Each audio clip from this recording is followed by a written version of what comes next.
certaines. On va parler des sorties, notamment celle attribuée à Issa Chiroma Bakari, le ministre actuel chargé de l'emploi et la formation professionnelle, président du FSNC. Cette sortie qui fait les choux gras, qui alimente pratiquement tous les échanges. Que faut-il y comprendre? Issa Chiroma Bakari a-t-il pris position contre son allié du Rassemblement démocratique du peuple camerounais, ou tout simplement c'est la saison des affaires, une sorte de ce que le professeur Mathias Eric Ouranguine a appelé la bayamsélisation de la scène politique dans notre pays? Est-ce que les comptoirs sont désormais ouverts? Entre-temps, l'univers est en train de faire une tournée européenne et Nkou-Vondo a rencontré quelques membres de la brigade anti-Sadinar. On verra quelques images de cette rencontre et on ira du côté de Paris pour essayer d'échanger avec Éric Foyette, qui est le vice-président de l'Univers, le parti qui a investi à Kérémouna pour cette présidentielle, qui nous dise un peu ce que ces rencontres avec les membres de la base peut signifier à l'approche de la présidentielle. Il sera en direct de Paris, Éric Foyette. Accueillons ceux qui sont déjà là. Maïriga Ibrahim, c'est un habitué de ce plateau. Il est devenu pratiquement un analyste sociopolitique très sollicité, ancien cadre d'administration à la retraite aujourd'hui. Monsieur Ibrahim Maïriga, bonsoir et bienvenue. Merci Jacques, merci, bonsoir pour l'invitation. C'est un honneur de se retrouver au milieu des compatriotes. Parce que c'est carrément un cadre de retrouvailles. Ah oui, absolument. C'est pour cela que nous on parle toujours de la causerie. La causerie, vraiment. Nous sommes les fils et filles d'un même pays. Ouais. C'est bien de se retrouver comme ça, essayer de parler, éclairer, n'est-ce pas, ceux qui ne peuvent pas pour une raison ou pour une autre. Ouais. Parce que tous aimeraient quand même être là. Hein. Beaucoup aimeraient être là, n'est-ce pas, donc, comme nous sommes des privilégiés. Vous êtes privilégiés. Nous vraiment merci. Et vous vous êtes battu malgré la pluie. Vraiment, vraiment. Ça, c'est le temps seulement de la pluie. C'est une bénédiction dans tous les cas, la pluie. À côté de vous, on accueille Émile Messi. C'est un habitué également de cette causerie. Il est acteur politique, communicant du Rassemblement démocratique du peuple camerounais, le RDPC. Émile Messi, bonsoir et bienvenue. Bonsoir et merci de m'accueillir. Je dis bonsoir aux frères que je retrouve ici comme ça, comme mon frère Marie-Gary l'a dit tout à l'heure, c'est vraiment des retrouvailles. Je vous laisserai le privilège de présenter les autres, mais sinon que c'est des gens avec qui nous sommes régulièrement ensemble et je suis tout à fait heureux aussi de se retrouver ce soir avec ces compatriotes-là. Surtout que nous allons aborder des thématiques d'actualité, des thématiques liées au contexte, c'est-à-dire à l'approche d'une échéance capitale, à savoir l'élection présidentielle qui sera convoquée, dont le collège sera convoqué dans quelques jours certainement, et puis les sujets que vous avez inscrits à l'ordre du jour obéissent à ce contexte-là. Donc je pense que nous sortirons ici surtout avec un plus sur l'édification de nos compatriotes sur des questions qui préoccupent effectivement les Camerounais concernant la politique. Donc je suis heureux d'être là et merci de m'avoir invité. Merci beaucoup d'être là, Émile Messi. On accueille Paul-Stéphane Mounouga, il est politologue, un habitué également. Il s'est battu, on l'imagine, pour nous retrouver ce soir. J'ai essayé d'utiliser le GPS pour repérer Paul-Stéphane. Dieu soit loué, il est là et attend. Bonsoir et bienvenue. Bonsoir Jean-Jacques, bonsoir aux copanélistes. C'est vrai qu'avec la pluie, ça n'a pas été facile. Mais nous sommes là et tout en espérant qu'une fois de plus, nous serons à la hauteur des attentes de vos téléspectateurs et même de vos internautes. C'est un plaisir de vous avoir. Je vais faire un saut pour accueillir Mohamed Ali, qui n'était pas annoncé. C'est un peu une sorte de passager 57, mais qui est avec nous ce soir. Il est étudiant à l'ESTIC, président des étudiants Bororo, acteur politique aussi. Bonsoir et bienvenue. Bonsoir Jean-Jacques Zé et bonsoir à vos milliers de téléspectateurs. C'est toujours un plaisir pour moi de répondre à cette invitation et de partager ce dîner du savoir avec des aînés que j'ai eu souvent l'occasion de regarder qu'à la télé. Je profite pour dire bonsoir à M. Émile Messi, que j'ai beaucoup regardé à la télé. C'est un privilège pour moi d'être là ce soir. Pourquoi seulement lui? Bon, donc vous choisissez les gens que vous regardez à la télé. Laissez les énergies se libérer. Nous avons une affinité. Nous avons une affinité que je vous laisserai découvrir tout à l'heure. D'accord, une affinité dans le RDPC, c'est ça? C'est ce que vous voulez dire. Par exemple. Bouba Boubacar, lui, il est de l'UDC, l'Union démocratique du Cameroun. Il est d'ailleurs conseiller municipal. Bonsoir et bienvenue. Bonsoir, JJZ, comme moi j'aime m'appeler. JJZ. Ouais. Bonsoir à tous les co-discutants. Un bonsoir particulier à tous les militants de l'UDC de la Sanaga Maritime. La Sanaga Maritime. La Sanaga Maritime. Vous en avez là-bas?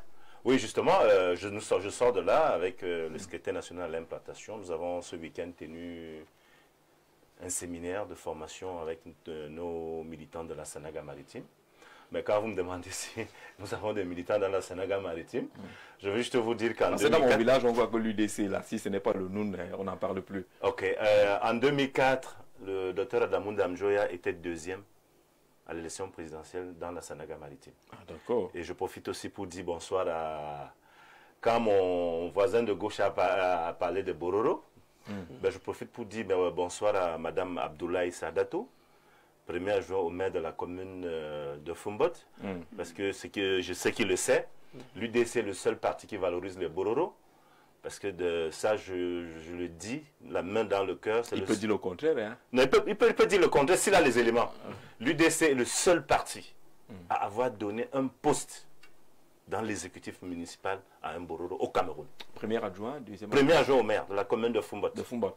Actuellement. Commune très agricole, on aime bien cette commune du côté. Madame Abdoulaye Sadato. D'accord, qu'on salue également ce soir. On ira du côté de Paris tout à l'heure pour essayer d'avoir le vice-président de l'Univers, Eric Foyette, sur ces rencontres signalées hier entre l'Univers qui soutient Akeremouna et les membres de la brigade anti-Sardina. Mais les rencontres comme celle-là, Paul-Stéphane Boulouga, dans le contexte actuel, elles peuvent porter des fruits?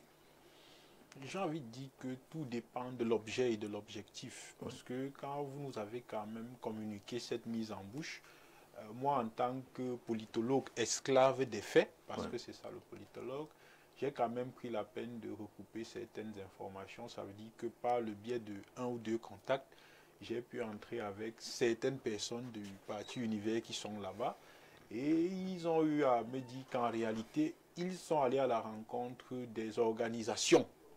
Et sauf que il s'est avéré que à la rencontre de ces organisations-là, la base s'y est incrustée.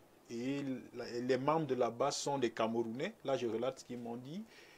Il n'était pas question pour eux de les chasser, puisque même pendant, j'ai envie de dire, les échanges, ils ont eu à demander à ces acteurs ou alors ces membres de la base de changer de mode opératoire, que ce n'était pas très républicain de casser les ambassades, ce n'était pas très républicain de casser la photo ou les photos du président de la République, qu'on peut contester un pouvoir en place, mais on a l'obligation de respecter les institutions. Et j'ai envie de dire que j'ai la faiblesse de vouloir partager les informations qu'ils m'ont données, parce que je connais quand même Monsieur Akeremouna, c'est un homme républicain, même dans sa façon de faire l'opposition. Vous allez vous rendre compte que son opposition est républicaine.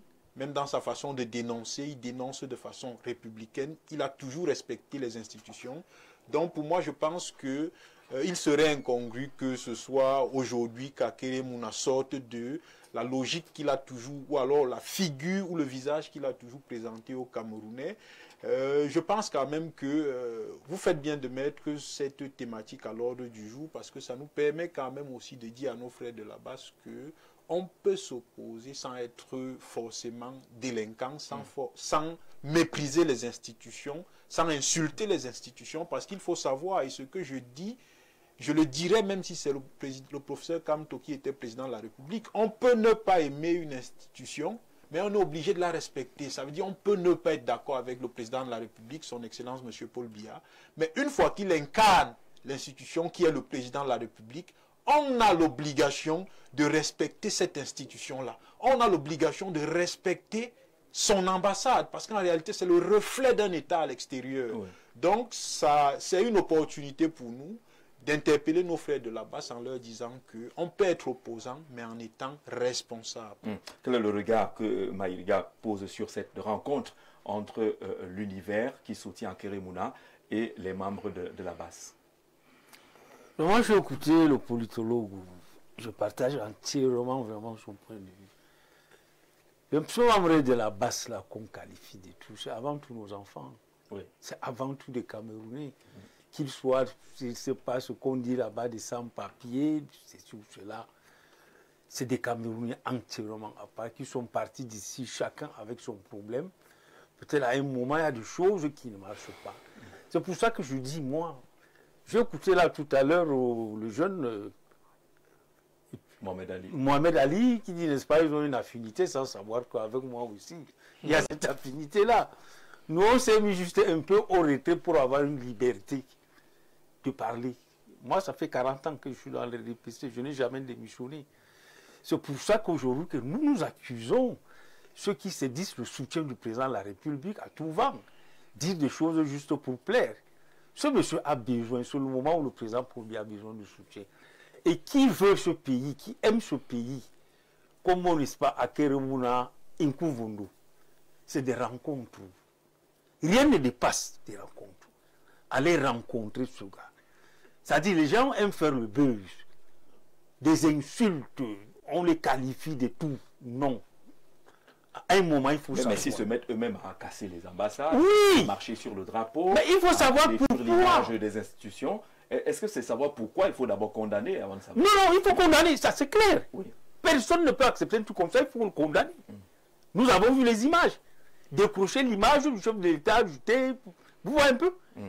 Quand même, une ambassade, c'est ta maison. En cas d'un problème, ils ne vont que tout converger vers cette ambassade-là, avoir la protection. Là, il faut le condamner. Mais maintenant, il faut s'asseoir avec eux, savoir pourquoi arriver à l'extrême comme ça, là. C'est ce qui manque à ce pays. On a vu ceux qui ont essayé, ont été enfarinés. Hein. Ils étaient invités. Non, ils ne sont pas allés pour ça. Ils étaient pourtant invités à une rencontre. Non, ils sont allés avec cette arrogance-là. Les portes n'étaient pas ouvertes.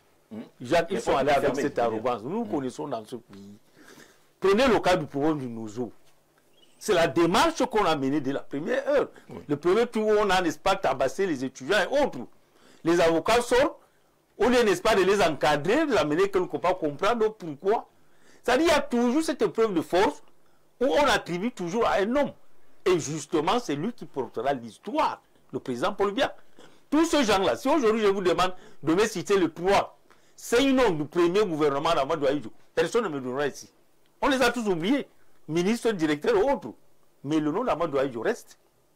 Donc c'est le président Paul Biya qui portera la responsabilité de l'histoire. C'est pour ça que je dis, nous qui nous proclamons partout, soutien du président Paul Biya, nous allons souvent, n'est-ce pas, aller vers l'apaisement. Moi, j'ai apprécié, n'est-ce pas, cela. Vous saluez dans ces rencontres, ces échanges-là. Oui. Et vous souhaitez que même ceux qui sont au pouvoir aujourd'hui puissent ouvrir. Ouvrir, justement. Voilà. Depuis que ce gars-là sévisse là-bas, ils suivent le chef de l'État partout, à Genève, à Paris. Mais personne n'a pris le courage, au moins de réunir tous les enfants. Votre problème, c'est quoi? Dites-nous. Est-ce qu'on peut s'entendre? Est-ce qu'on peut s'accorder sur quelque chose? Il a dit tout à l'heure. Mais est-ce qu'on leur a refusé le dialogue? Mais qui allait le rencontrer lors de ces rencontres? Dernièrement, vous avez vu en prison, ceux qui étaient en prison, comment on l'appelle encore? L'ancien député du RDPC. Il vous a dit que leur séjour en prison les a poussés, n'est-ce pas, à causer avec les gars du Zonga. Mais on a fait de ça tout un tapage. Tous les titres des journaux écrits, ils sont allés signer de... Non. D'accord.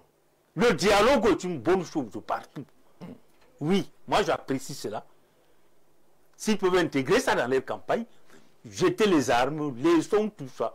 Venez adhérer à un autre parti. Vous n'êtes pas forcé à aller vers le RDPC. Adhérez, c'est le bulletin de vote. Inscrivez-vous. D'accord. Le regard de Émile Bessi ça. Sur cette rencontre, si on écoute Maïriga tout à l'heure, on a l'impression que vous qui êtes au pouvoir, vous n'avez jamais essayé d'initier quelques rencontres, quelques négociations, quelques échanges avec les Camerounais membres de la base. Je crois que Maïriga est totalement hors jeu sur ce débat. totalement à côté de la plaque. Parce que rien n'est nouveau sous le soleil. Vous l'avez d'ailleurs dit ici, avec des questions que vous avez posées avec insistance.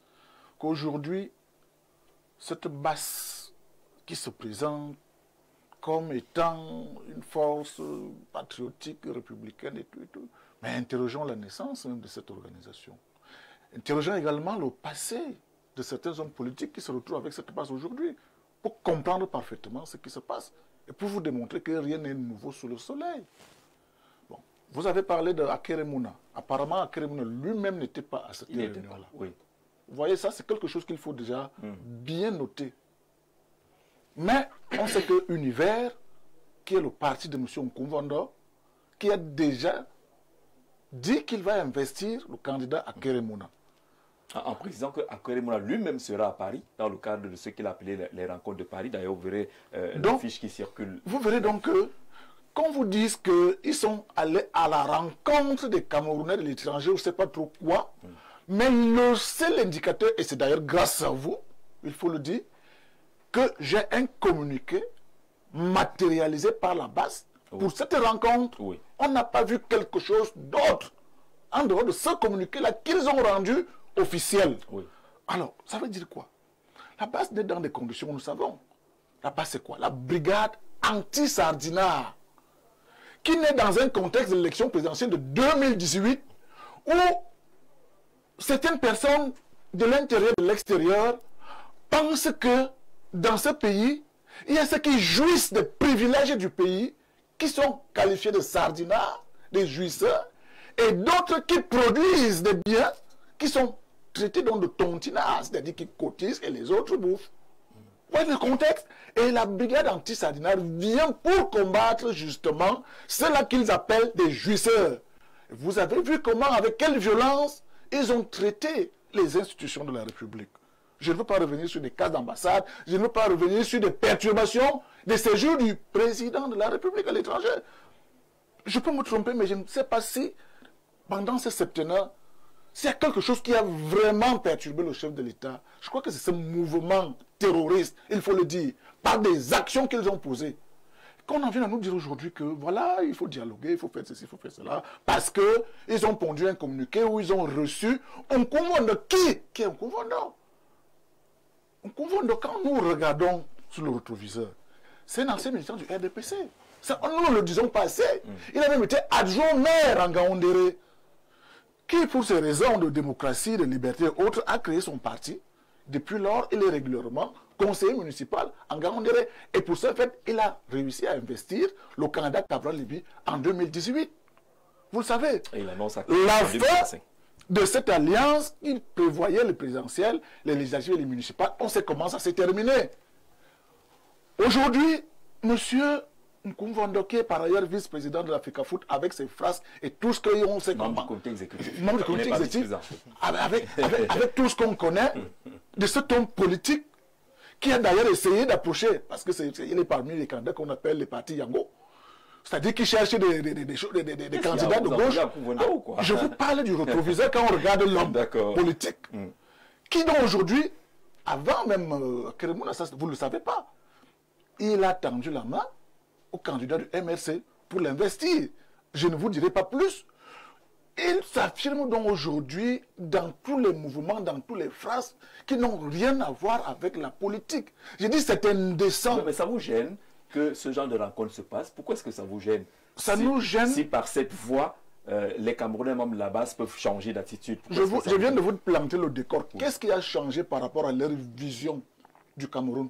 Si ce n'est terroriser certains, si ce n'est brutaliser d'autres, si ce n'est chasser par la force et par des moyens antidémocratiques certains du pouvoir. Qu'est-ce qui a changé pour qu'on puisse accepter ce rapprochement vis-à-vis des uns des autres? Sinon, certains ont forcément leur agenda pour se faire voir, pour dire que j'étais avec la base, on a fait ceci, on a fait cela. Pourquoi lui-même, Nkoumvando, s'il était un homme politique sérieux, pourquoi il ne se présente pas à une élection présidentielle?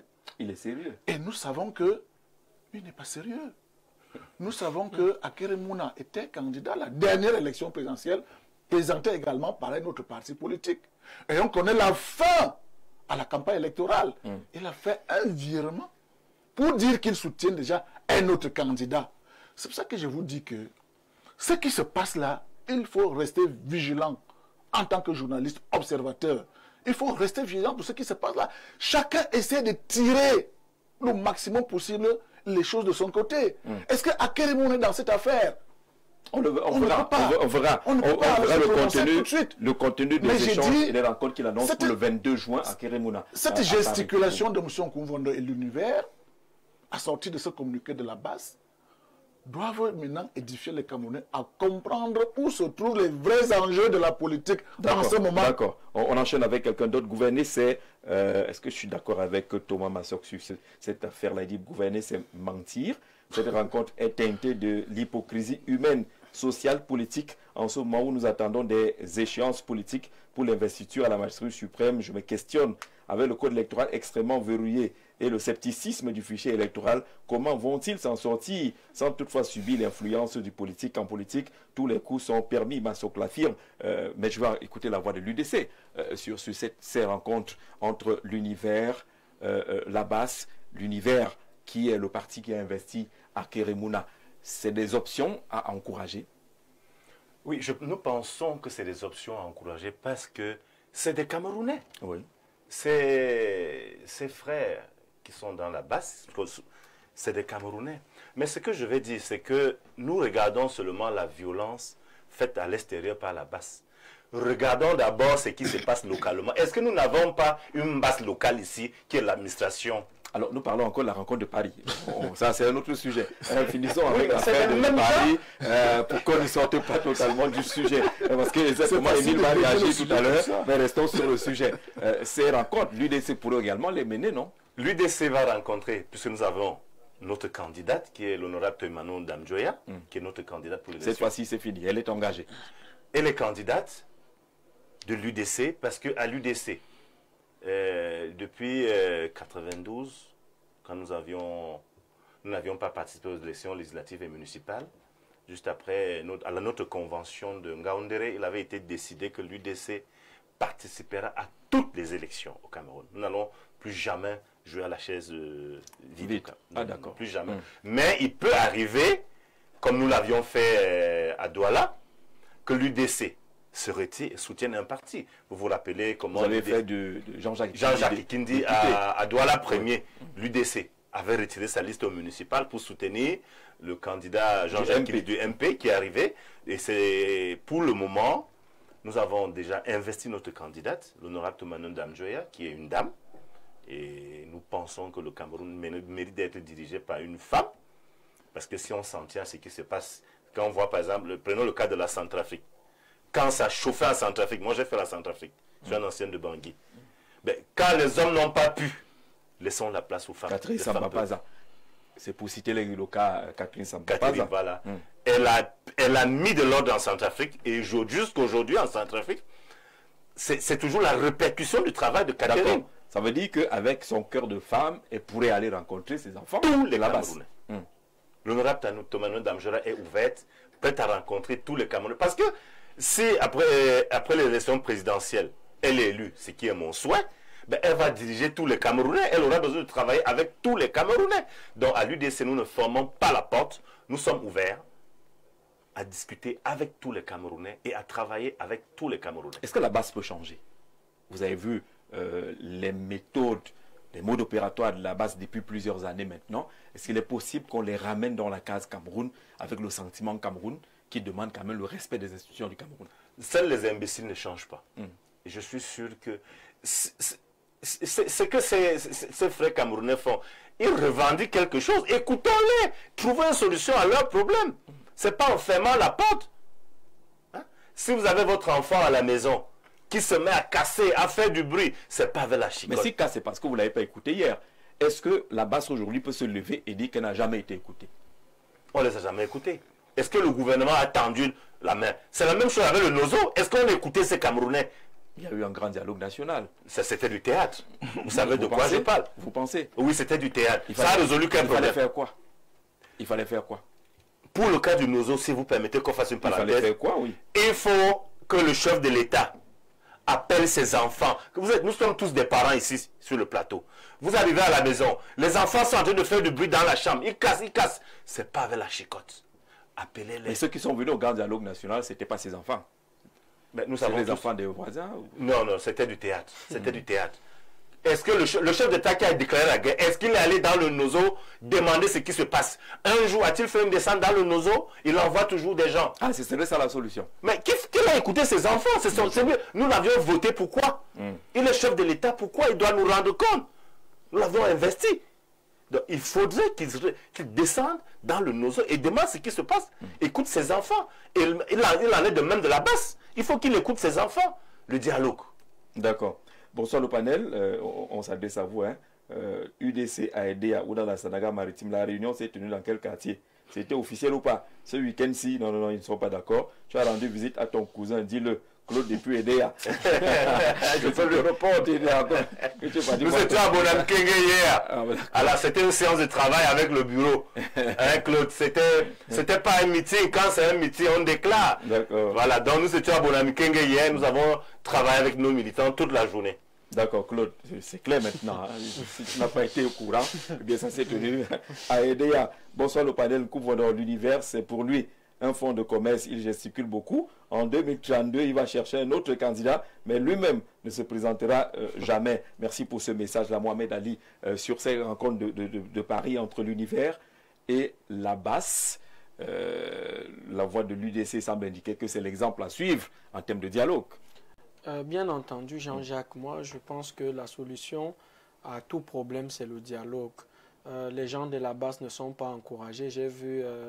mon très estimé grand frère Émile Messis aller très fort, mais je dirais que la base est déjà là. Maintenant, on ne va pas évaluer s'ils ont cassé ou ils n'ont pas cassé. Nous sommes tous d'accord que c'est une action à condamner. Mais ce sont des jeunes Camerounais. On va faire quoi d'eux? On continue à les laisser dans la base? Non, je pense que l'autre option serait le dialogue. Et si la solution viendrait de Kouvando, j'en douterais.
Pour rencontrer les Camerounais de tout bord, de toute obédience, de toute tendance et vraiment sans distinction.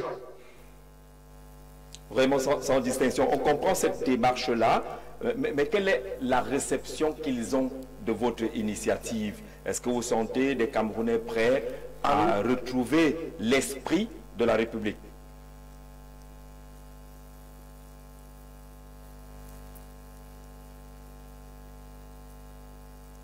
Est-ce qu'il est avec nous encore, Éric Foyette? Oui, je suis avec vous. Je suis avec vous. Oui. Est-ce que vous ressentez qu'ils sont réceptifs, les Camerounais de la base? Mais vous n'avez qu'à voir les sourires sur les photos. Ces gens ne demandent qu'à être entendus. Je me demande même à quoi servent finalement les institutions. À quoi servent même ceux qui travaillent ou qui pensent travailler pour les humains, au service de l'homme. Parce que l'homme doit être au centre des préoccupations de ceux qui gouvernent ce pays. Ces gens sont le plus préoccupés du devenir de notre pays. J'ai l'impression que ceux qui sont aux affaires, mais je voulais vous dire ici, sans vouloir prendre le parti de l'un ou de l'autre, que c'est des Camerounais, et j'ai été surpris, parce que l'image qu'on renvoie est parfois l'image des voyous. Vous avez des intellectuels à l'intérieur, vous avez pour la plupart des travailleurs. Contrairement à ce que certaines personnes ont pu dire, vraiment, je pense que nous devons causer avec tous les Camerounais et les ramener à travailler dans le cadre institutionnel afin de pouvoir remplacer le système qui est en place. Éric Foyette, 19% ne plaît à aucun Camerounais. D'accord, Éric Foyette, on est d'accord que ce sont des Camerounais, mais si ces Camerounais prennent cette posture de rejeter automatiquement les autres, sans jamais écouter ce qu'ils qualifient de sardinards, qui ne peuvent plus voyager, qui ne peuvent plus faire de concerts, qui ne peuvent plus faire des spectacles, qui ne peuvent même plus aller en congé, s'ils sont immédiatement étiquetés et pourchassés, dans quelles conditions ils peuvent penser construire le dialogue? Monsieur Jean-Jacques Zé, Pour résoudre les problèmes du Cameroun, il faut discuter avec ceux qui sont opposés ou ceux qui se sont même radicalisés. Je pense fortement que notre pays s'en sortira lorsque nous aurons tous mis la main à la pâte pour pouvoir avancer. Et lorsque nous aurons compris que nous ne pouvons exclure aucun des enfants de ce pays. Je ne suis pas d'accord avec les exclusions. Je vais vous dire, chez nous, on appelle ça bouffer la tontine.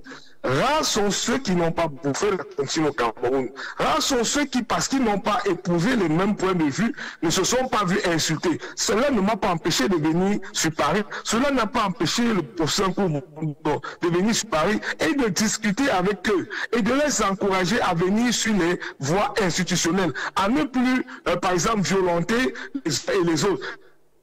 Je peux vous dire qu'après cela, cela n'a pas fait de l'émoi seulement au niveau du Cameroun. Au niveau de la base elle-même, cela fait de l'émoi. Mais nous encourageons les uns les autres à s'asseoir autour d'une table et autour du drapeau que nous avons qui nous unit pour débattre des problèmes que nous avons, argument contre argument et non machette contre caillou. D'accord, Éric Foyette, maintenant pour avoir une information, puisque c'est vous qui avez investi votre parti à Kérémouna, qui annonce les rencontres de Paris pour le 22 juin prochain, c'est quelle forme? Ces rencontres auront quelle forme? Voilà, justement, vous avez parlé de meeting. Je tiens à dire que c'est pratiquement 2000 électeurs qui vont rencontrer, ou le bâtonnier qui va à la rencontre de 2000 électeurs potentiels à Paris pour discuter avec eux, leur faire son programme politique et écouter leurs aspirations. Parce que vous savez que, moi je ne l'appelle pas le candidat, parce qu'il est certain qu'il sera le 3e président du Cameroun. Donc je pense qu'il vient pour déjà savoir qu'est-ce qui pourrait être mis en place rapidement pour solutionner les problèmes de la diaspora. Et pour ça, il faut dialoguer avec elle. Donc le 22, dimanche prochain, à la place de Bobigny, nous aurons dans le bâtonnier, dans un cadre privé, une salle. Donc quand je dis un cadre privé, ça veut dire que ce n'est pas en plein air, c'est dans une salle avec des places assises, avec de l'eau à boire ou autre chose. Nous aurons donc les rencontres, les causeries entre le bâtonnier et la diaspora camerounaise de la région parisienne. Merci Éric Foyette, bon séjour de ce côté-là. On aura certainement le point. Je vous en prie, c'est moi qui vous remercie. Dimanche prochain, rencontre entre Akérémouna et les Camerounais de la diaspora sur la place parisienne. Retour sur ce plateau. On a écouté, donc même si on n'a pas eu le début de l'intervention d'Éric Foyette, mais on a pratiquement eu l'essentiel. La place de la base, le dialogue, une fois de plus, préconisé, ce qui semble manquer selon Éric Foyette de l'univers aujourd'hui. Non, Éric Foyette, tout comme certains sur ce plateau, dialoguer c'est toujours une bonne chose. Personne ne peut le nier que lorsqu'il y a une mésentente, lorsqu'il y a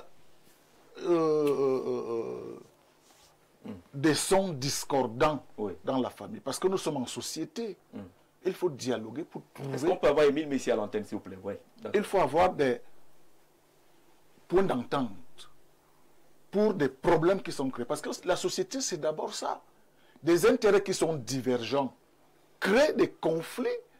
Et ces conflits donc, sont résolus par le dialogue. C'est-à-dire que les intérêts qui sont conflictuels se mettent ensemble et trouvent donc des voies de sortie.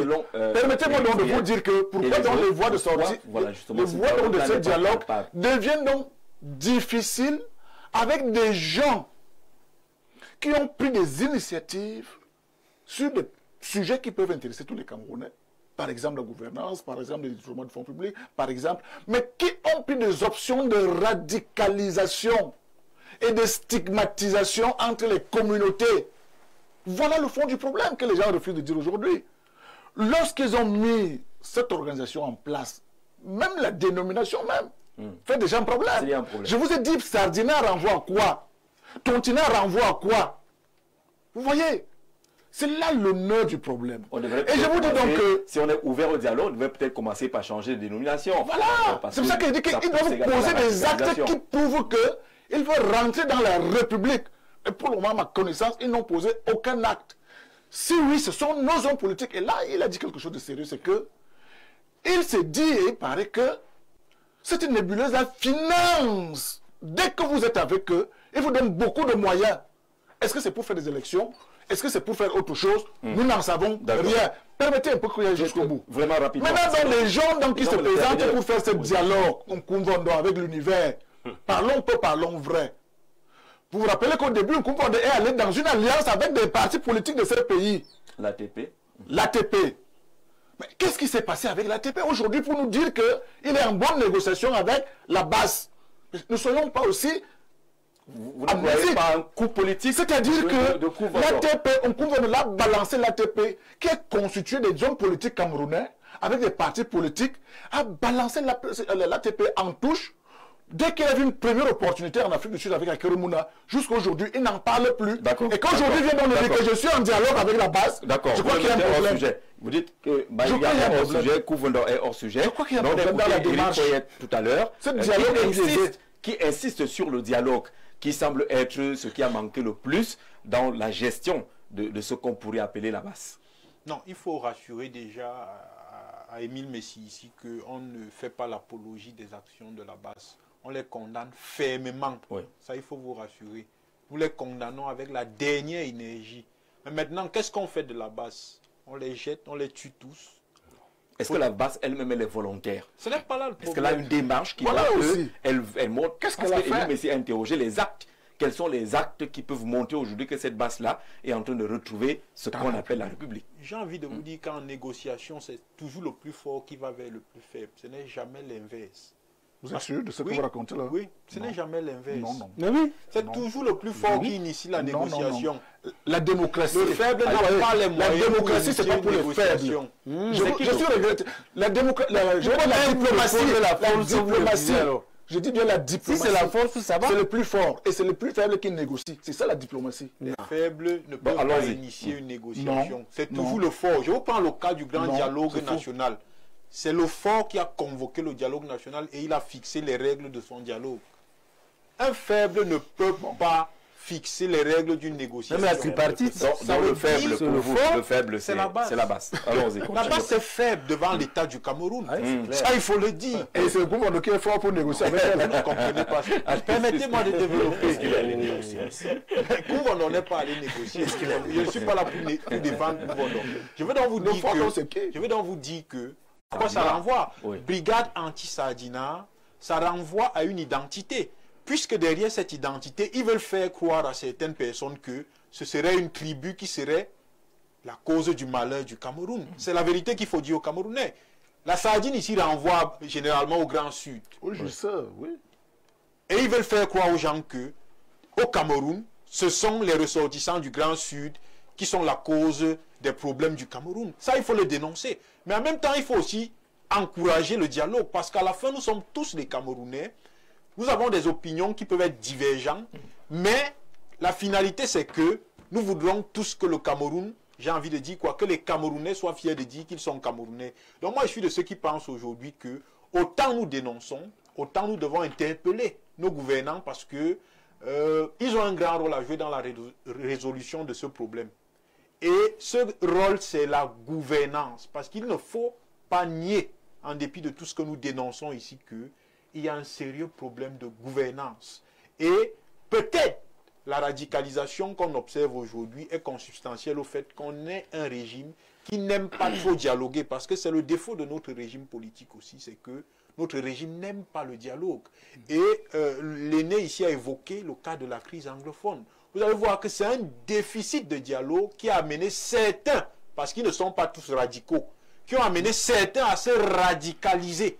Donc, nous invitons les potentiels, j'ai envie de dire quoi, les potentiels présidents de la République, parce que quand on est candidat à une élection présidentielle, on est un potentiel président de la République. Ça veut dire que les actions et les actes qu'on pose avant la campagne électorale, pendant la campagne électorale, peut nous donner le ton de votre magistère si vous êtes élu à la présidence de la République. D'accord. Donc que tous ces acteurs, justement, posent des actes qui vont permettre aux Camerounais de se réconcilier, tout en condamnant des actes anti-républicains. Ça veut dire que là-bas à Paris, il faudrait que Kouvondo, et j'ai envie de dire, son équipe soit capable de dire à la base qu'on ne casse pas une ambassade.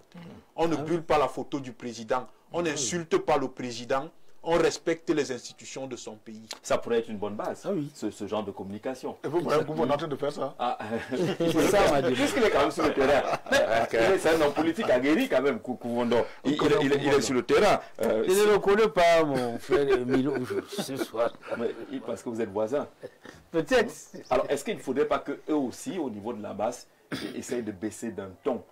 Peut-être parce que vous n'avez pas encore reçu un message là-bas, c'est entre vous. Moi, j'étais à Paris, on a affiché dans tous les groupes de la base, le journaliste Sardina, Jean-Jacques Zé est là. Voilà. Est-ce que vous l'avez aperçu quelque part? Je vous assure que je ne suis jamais sorti de l'hôtel. Pendant un bon bout. Voilà. Tout ce que nous disons là, je voulais vous l'envoyer à prendre un peu, n'est-ce pas, jeter un coup d'œil à la politique américaine aujourd'hui. Tout ce type d'acteurs-là se trouvent aux États-Unis. Des radicaux, des gens trop durs. On est d'accord, depuis l'arrivée avant et l'arrivée de Trump. Le problème du Cameroun, c'est qu'il n'y a pas un espace de liberté. Le président Paul Biya dit, vous n'avez pas besoin d'aller au maquis pour vous exprimer. Mais est-ce que c'est ce que nous voyons sur le terrain? S'ils sont au Cameroun, les gars peuvent manifester, dire ce qu'ils pensent. Ils n'ont pas besoin d'aller à Paris. Mais on dit ce qu'on pense au Cameroun, hein. Je ne suis pas sûr qu'il y ait un autre pays africain. Non, on nous laisse juste bavarder. Vous considérez qu'on bavarde là? Il suffit qu'un seul mot glisse. La parole est importante. J'ai dit un seul mot là mal placé. Demain tu te retrouves combien de pays combien de cas, Maïriga, ça se parle. Non, nous disons des choses sans... qui en souffrent. Vous venez ici, vous faites vos déclarations. Oui. Personne ne vous enquête. C'est la presse qui paye. J'ai dit, on nous confie dans un cadre comme ça, juste bavarder, laissez-le dire. Mais ce n'est pas ça. Laissez-nous aussi tenir une réunion publique où on peut, n'est-ce pas, voir la popularité de chacun. C'est quoi la popularité? C'est ça le plus important? Mais oui. Ah, mais oui, un parti politique a besoin de se manifester publiquement. On parlait de Camto à Paris, pourquoi? On parlait de l'arrivée de Camto, comment on appelle à Douala, pourquoi? S'il y a cette liberté-là, les Camerounais n'ont pas besoin de sortir, aller pour aller insulter les chefs d'État, non. Laissez qu'ils écrivent tout ce qu'ils ont écrit marche. Je crois que c'est un recteur qui disait, vous allez même courir. Mais laissez-les s'exprimer. Tant qu'il n'y a pas ça ici, et qu'ils sortent, ils vont causer des dégâts. Aujourd'hui, mon ami Emile les qualifie de terroristes, de ceci et tout. C'est moi. Non. Ils ont posé des actes terroristes. Non. C'est connu de tous. Et mon ami a dit quelque chose là tout à l'heure de l'UDC. Il a dit quelque chose de très vrai. Les vrais terroristes sont ici au Cameroun. Dans le gouvernement camerounais. C'est votre lecture. Mais oui. C'est votre lecture, ça n'engage que vous. Je ne sais pas s'il y a des terroristes dans un gouvernement. Non. Vous refusez qu'il y ait sur le mot la terreur. Ceux qui ont cassé les ambassades. Non, la terreur a plusieurs formes. Attribuer les terroristes. Voilà. La terreur a plusieurs formes. Le président du MRC, le professeur Maurice Kamto, arrive à Douala. Il est embastillé, bloqué dans son hôtel. Oui, pour faire la publicité. Pourquoi le professeur on ne peut pas rencontrer ces militants à Douala? Donc vous comprenez. Non, le méritant pour vous, c'est pas normal. C'est peut-être pas que vous parliez de terroristes et que lui n'en parle pas. Non, nous n'avons pas parlé tes enfants, le désordre que la base fait à l'extérieur. Oui. C'est le même désordre qui est fait localement par le gouvernement. Voilà le président Maurice Kamto. On l'empêche de sortir de son hôtel. On empêche qu'il regagne son siège pour rencontrer ses militants. Est-ce que c'est normal au 21e siècle? L'UDC, nous condamnons cela. Qui demande ce genre? Vous n'avez pas ce problème à l'UDC. Vous faites tous vos meetings hein, quand vous le voulez. Non. Quand vous le voulez. Non. Vous étiez à Douala à une époque. D'accord. À une époque. Non, il n'y a pas très longtemps à Douala. À Douala, le docteur Damoun Damjo est arrivé au siège à Bonapriso. Oui. On nous a empêché de tenir le meeting. D'accord. À Fumban récemment. Le meeting, c'est pas le siège. Hein. Faut une rencontre au siège. Est-ce que il faut quand même qu'on soit clair. Oui. Il faut qu'on soit clair. Oui, si c'est le meeting, c'est autre chose. Il faut le déclarer. Il faut le déclarer. Mais lorsque un responsable doit rencontrer ses militants au siège, c'est une réunion, on n'a pas besoin de déclaration. Vous avez dit meeting tout à l'heure, il y a plus qu'une chose. Le docteur Damoun Damjo a venu rencontrer ses militants à Bonapriso, au siège.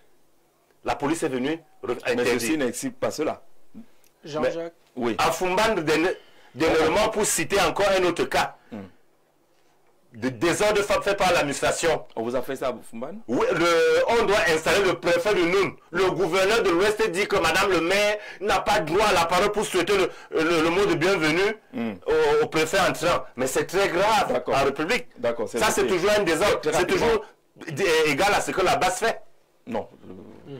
Là, vous dites une chose et son contraire. Oui, mais c'est toujours le désordre. La base, elle casse les ambassades. Oui, mais quand le gouverneur dit, madame le maire, vous n'avez pas droit à la parole dans une cérémonie officielle, c'est pas le désordre? D'accord. Oui, Mohamed Ali. Moi, j'ai retenu de l'intervention du vice-président de l'Univers depuis Paris que Univers va rencontrer, Univers et le candidat Keremouna. Ils vont donc rencontrer pratiquement 2000 personnes. Pour rester dans ma théorie de la mobilisation financière, je voudrais vous dire que si vous prenez seulement 100 € et vous multipliez par 2000, vous pouvez quand même quitter Douala et aller à Koussiri. Donc vous voyez quand même que quelque part, si on arrive à mobiliser 1000, 2000 personnes qui peuvent contribuer pour la campagne électorale, parce qu'ici se pose un problème. Univers soutient, Univers c'est un parti Yango. Tout le monde le sait. Maintenant, s'ils peuvent accompagner Maître Akeremouna à Paris et qu'ils puissent mobiliser un peu de ressources, moi je ne vois pas quelque chose au-delà de la mobilisation financière parce que la diaspora aimerait quand même avoir alternance au Cameroun parce que tous ces gens dont on parle dans la base, je peux vous dire qu'ils ne peuvent pas facilement arriver au Cameroun. Pour qu'ils arrivent, il faudrait qu'il y ait un certain changement, un environnement qui change.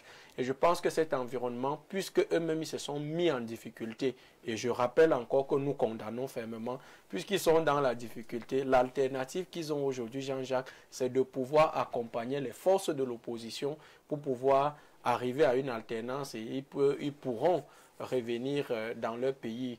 Lorsque vous êtes à l'étranger, Jean-Jacques, lorsqu'il vous arrive d'y aller, vous-même, c'est beau, c'est vrai, on en vit, on fait souvent, on dit comme en France, machin, mais vous allez quand même, Jean-Jacques, reconnaître que l'ambiance, la chaleur du continent, ça vous manque irremplaçable. Pas, oui. Merci. Salut Jean-Jacques, on vous suit depuis Yokadouma. Bien vouloir rappeler au conseil municipal de l'UDC que l'exécutif du RDPC de la commune de Manjou à l'Est est entièrement Bororo. Alfred Ebene. Jean-Jacques, on va rectifier parce qu'il rectifie en posant d'autres erreurs là-dedans. Dans la région de l'Est, il y a l'exécutif de la commune de Manjou, donc le premier adjoint, M. Younous Abdoulaye Bororo. Il y a la commune de Ngoura, toujours dans le Lom et Direm, des exécutifs RDPC, où, n'est-ce pas, il y a le deuxième adjoint au maire de la commune de Ngoura, qui est un chef traditionnel, qui est également Bororo. Maintenant, la revendication, puisqu'il en parle, la revendication de la communauté Bororo, que ce soit au nord, à l'est, au sud, parce que nous sommes présents partout, qu'on nous considère comme les autochtones. Vous avez quelqu'un qui... une localité comme Manjou, voilà, qui est essentiellement... vous avez, il a parlé de la région de l'Ouest. Lorsque M. Émile Messiquier, le communicant du RDPC ici, lorsque nous militons, il n'y a jamais de problème. Tout le monde est avec nous, on nous accepte.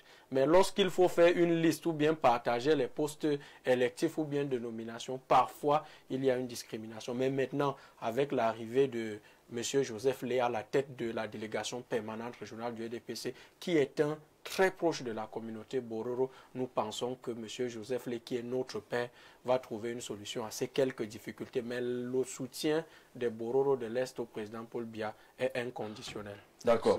Merci. La voix est passée. L'UDC nous a dans la farine. Voilà, l'UDC voulait nous rouler.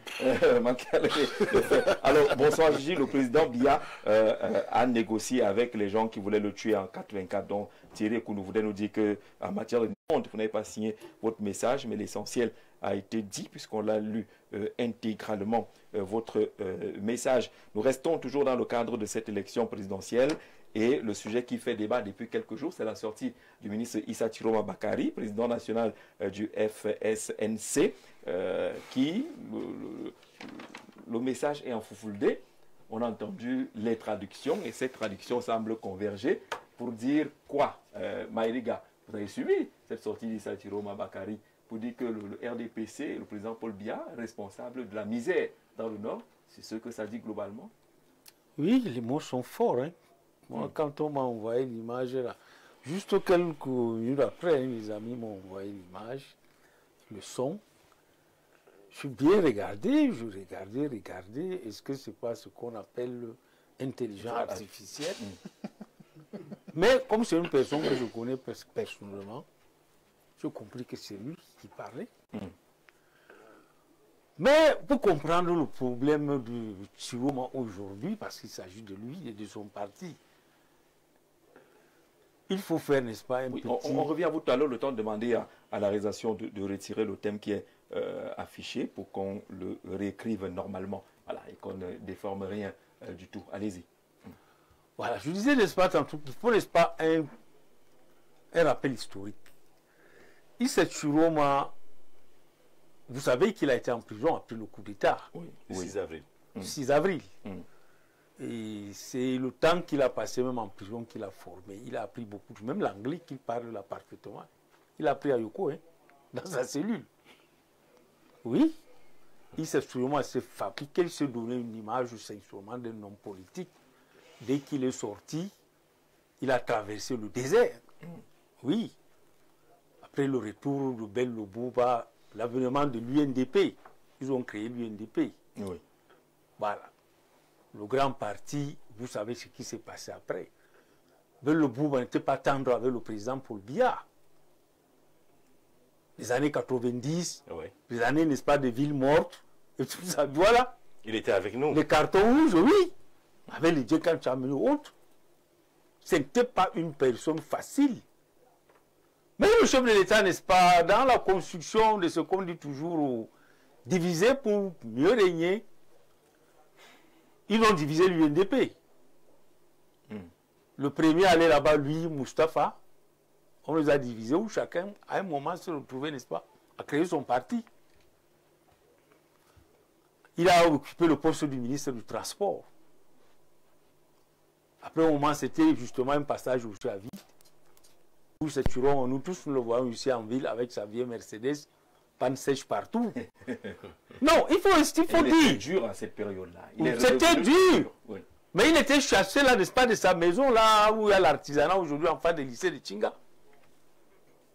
Mais le monsieur, n'est-ce pas, sait se prendre.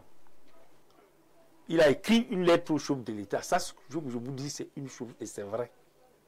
Il a écrit au chef de l'État qu'il veut le servir, qu'il veut travailler avec lui. La lettre a été portée par Sadi, René Sadi, et autres, ils ont convaincu le chef de l'État, on l'a rappelé. Donc, durant tout ce temps, aujourd'hui, ce Chiroma ne souffre plus. Ça, c'est vrai. Si vous voyez ce Chiroma et le ministère Moustapha, qui n'a pas un ministère avec un portefeuille chargé des missions à la présidence. Lui, quand vous voyez ce qu'il fait de son parti, au nord, quand il va engager, n'est-ce pas, 2, 3, 6 députés, vous croyez que c'est rien? C'est l'argent qui circule. Il prend cet argent où? Mais moi, je veux dire que ça, c'est... sorti d'aujourd'hui, donc. Moi, je pourrais dire que c'est une trahison. Hein. C'est une trahison pour un homme qui t'a pardonné pour la première fois. Il t'a appelé, il t'a ouvert le chemin. Tu t'es fait de l'argent. Après un moment, n'est-ce pas, tu es parti, tu es encore revenu, tu as encore accepté, il a dit, bon, je te donne une deuxième chance. Et qu'aujourd'hui, n'est-ce pas, les mots qu'il a dit, moi, sincèrement, à côté du Chiroma, j'allais lui dire, non, réfléchis. Oui, tu veux partir peut-être, mais les mots sont forts et durs. Et pour vous, c'est la trahison. C'est une trahison.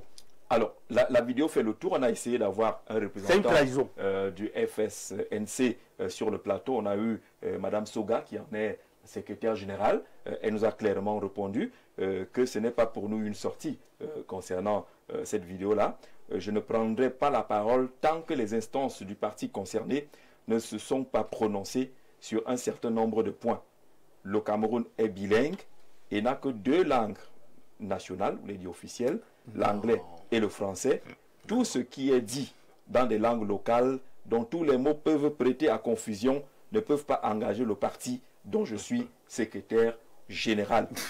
J'insiste, attendez, j'insiste pour demander si quelqu'un d'autre peut venir sur le plateau quand même. Et ajoute que pas jusqu'à ce que nous puissions prendre officiellement la parole. Le sujet est sérieux, donc je vous prie de bien vouloir attendre que nous nous soyons concertés et compris au sein des instances idoines. Ça nous fait avancer, Émile Messi. Très beaucoup même.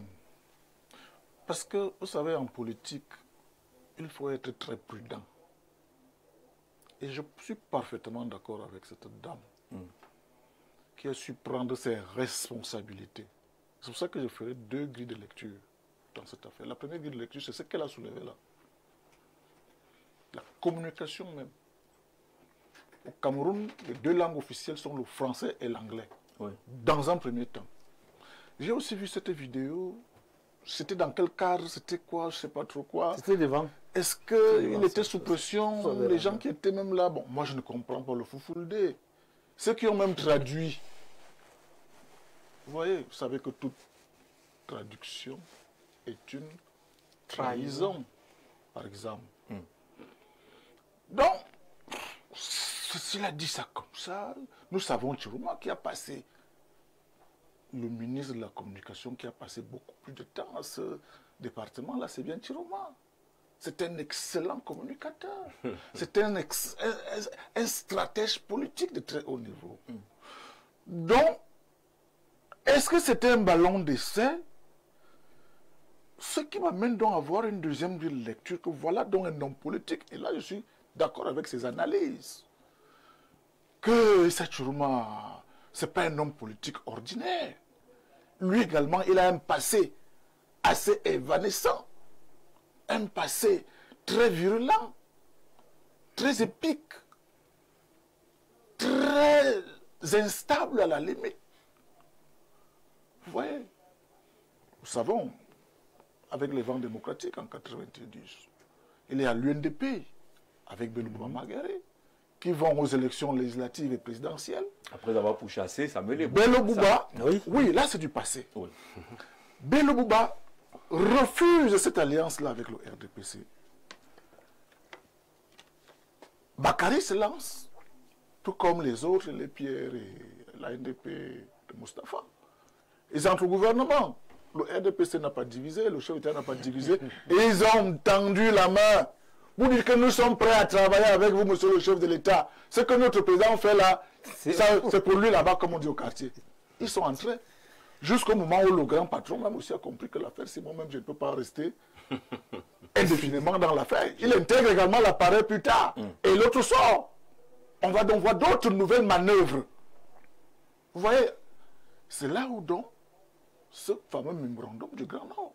Vous vous rappelez bien, c'est lui qui porte pour confirmer qu'il demande à prendre des choses pour que ça se calme.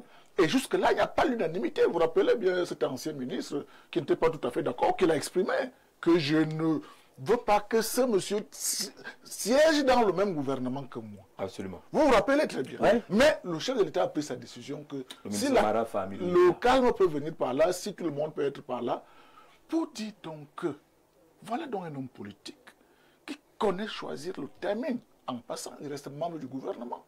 Ouais. En passant, il y a une alliance entre le FCNC et le RDPC. parti majoritaire, en fait parti présidentiel, de l'alliance de parti majoritaire. Donc, s'exprimer dans un espace qui n'est pas tout à fait officiel, dans une langue qui n'est pas officielle, peut laisser croire que voilà un homme politique qui peut penser que, à un moment donné, est-ce qu'il sera encore là dans la majorité présidentielle? Est-ce que, moi, je peux comprendre, comme vous l'avez indiqué, est-ce que c'est un nouveau comptoir qui l'ouvre pour augmenter peut-être les enchères? C'est pour ça donc que la dame qui vous répond là, vous dit, tant que le parti n'a pas pris une position, tant que Chiroma siège encore au gouvernement et n'a pas démissionné, nous devons également observer une attitude de réserve par rapport à ces déclarations, je ne sais pas trop quoi, en Foufoulde, que tout le monde ne peut pas facilement déchiffrer. Aussi vrai que toute traduction est une trahison. Est-ce que Chiroma a été trahi? Est-ce que c'est une affaire privée? C'est une affaire, je ne sais pas trop comment. D'accord. Attendons voir. Permettez à Paul Stéphane de réagir là-dessus. L'actualité va nous donner la vraie orientation de cette histoire. D'accord. Est-ce que la sortie ou le message de Madame la secrétaire générale vient remettre un peu la balle au centre? C'est allé dans tous les sens. Toi et moi, le Foufoulde, on n'y connaît rien. On fait confiance à ceux qui disent qu'il a dit des choses graves et des choses dures. Est-ce qu'il faut prendre ça, en prenant en compte la sortie, entre guillemets, de secrétaire général? Est-ce qu'il faut prendre cette sortie dans ce contexte-là en compte? Non, moi je prends sa sortie en compte. Ah bon? Oui, je ne tiens, sans réserve? Sans réserve. Je ne tiens pas compte de ce que Madame le secrétaire général a dit, même si je respecte ce qu'elle a dit. C'est une fuite en avant. Comme on dit, ça a brûlé. Exactement. Quand vous analysez la personnalité de Monsieur le ministre, puisque c'est un ministre de cette République, vous vous rendez compte qu'en fait, il est dans ce que j'appelle souvent le clientélisme politique nutritionnel. Clientélisme politique nutritionnel. En réalité, il ne se soucie pas de sa communauté, mais il utilise sa communauté pour son ventre. C'est pour ça que je parle de clientélisme politique nutritionnel. Et il utilise la langue locale. Pourquoi? Parce qu'elle est affective. Tout à fait. On est dans la communication. C'est pas un hasard. C'est pas un hasard. Non. Elle est affective. On est dans la communication politique. Parce qu'il aurait utilisé le français, que ça n'aurait pas le même effet sur sa communauté. Ah, c'est le frère qui parle à ses frères. Exactement. Oui. Et là, j'ai envie de dire que il communautarise davantage la politique au Cameroun, ce qui n'est pas bien. Nous, on veut sortir de la communautarisation de la politique ou du jeu politique au Cameroun, et ils veulent continuer à nous maintenir dans ce jeu communautaire. Et quand vous analysez davantage, vous comprenez que c'est une forme de chantage. Parce que quand vous prenez les résultats de 2018, parce que moi j'ai fait des recherches quand vous nous avez envoyé le thème, en 92, on a 42 partis politiques. 18 partis politiques demandent qu'on vote pour Ninjon Frundi. Et dans les 18 partis politiques, ce sont les 18 partis politiques là qui vont donner les 35% de Frundi.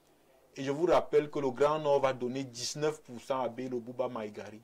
Ça veut dire que l'électorat du Grand Nord est un électorat sur lequel on doit s'appuyer quand on veut gagner une élection présidentielle au Cameroun, qu'on le veuille ou pas. Prenons la dernière élection présidentielle. Sur les 71% de son excellence, M. Paul Biya, le Grand Nord lui en a donné 47. Je dis bien 47.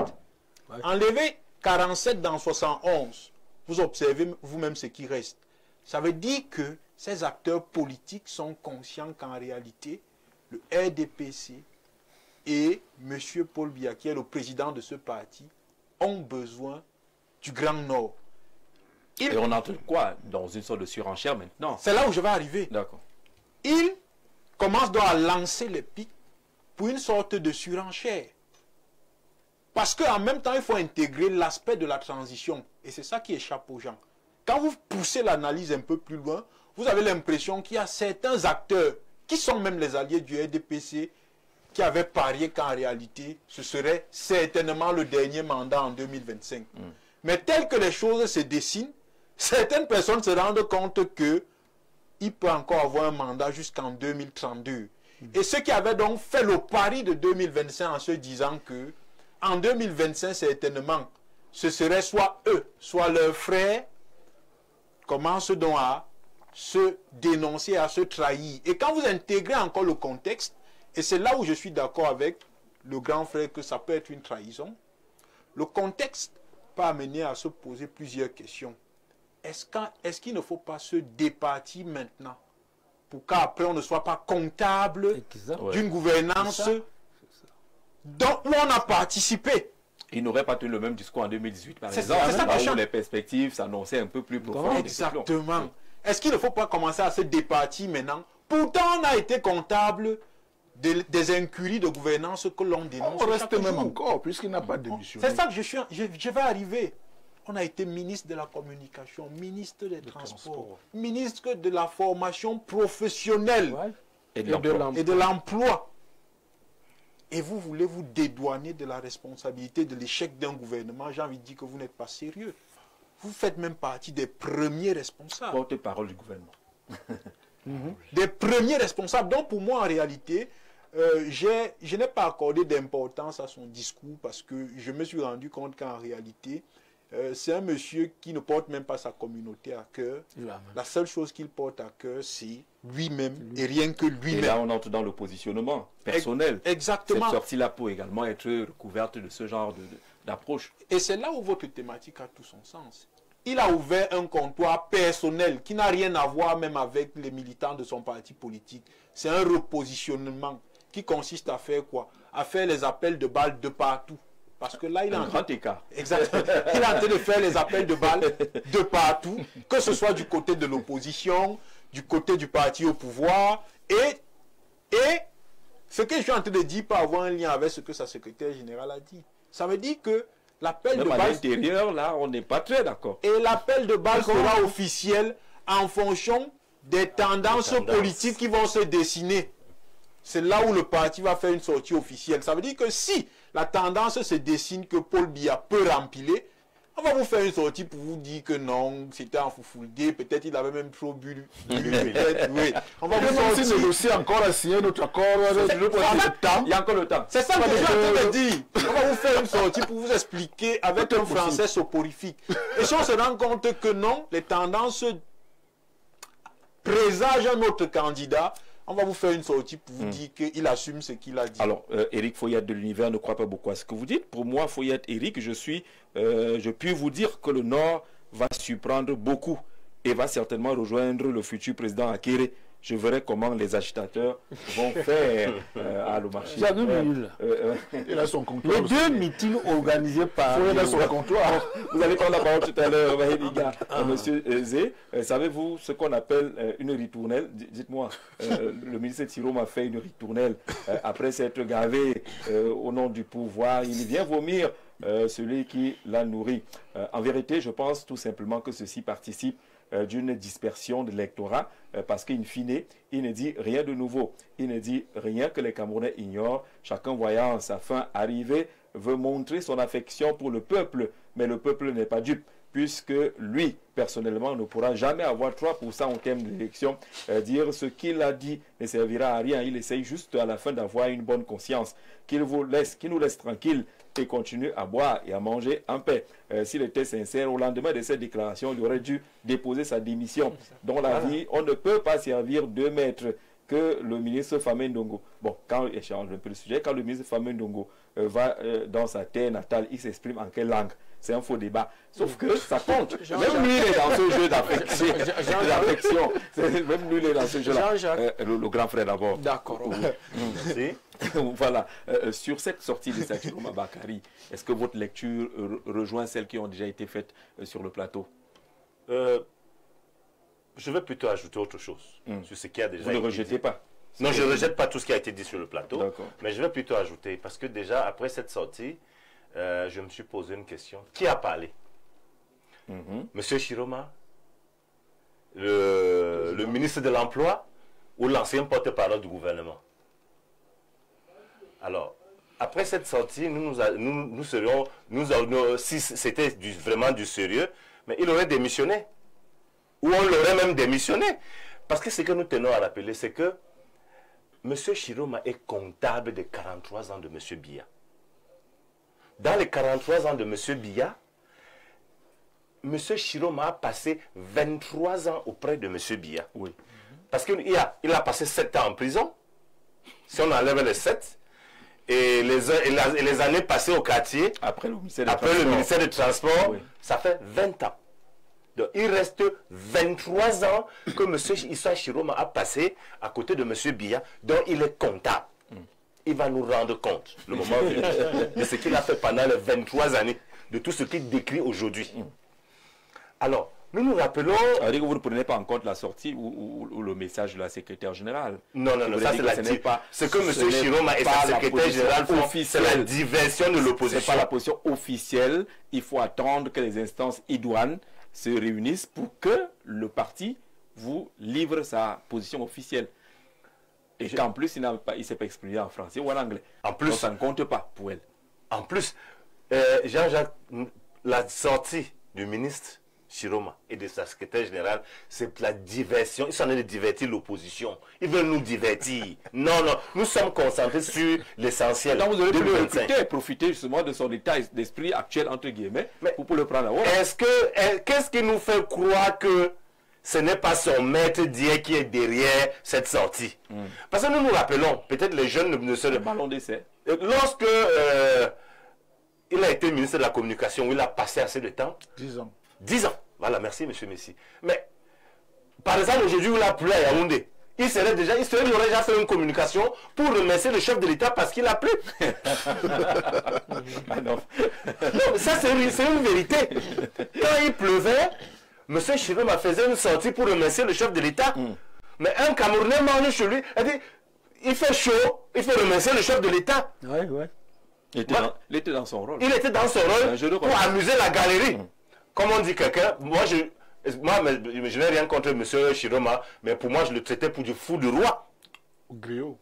C'est un griot justement. Un bon laudateur. Alors, C'est le griot, c'est le mot. Mais Ce aujourd'hui, que vous dites n'est pas péjoratif Parce que pour là- ceux qui savent ce qu'on appelle le fou du roi. oui, ou le- c'est un griot. Ce n'est pas une insulte. M. Chiroma, c'est un griot. Et directement, je me pose une question. Profession. Quand le griot se met à insulter le chef, c'est que le repas refroidit. Mais nous restons sur une logique. Toute cette sortie de M. Chiroma et Madame le secrétaire général de son parti, c'est de la diversion. Pour nous, c'est un non-événement.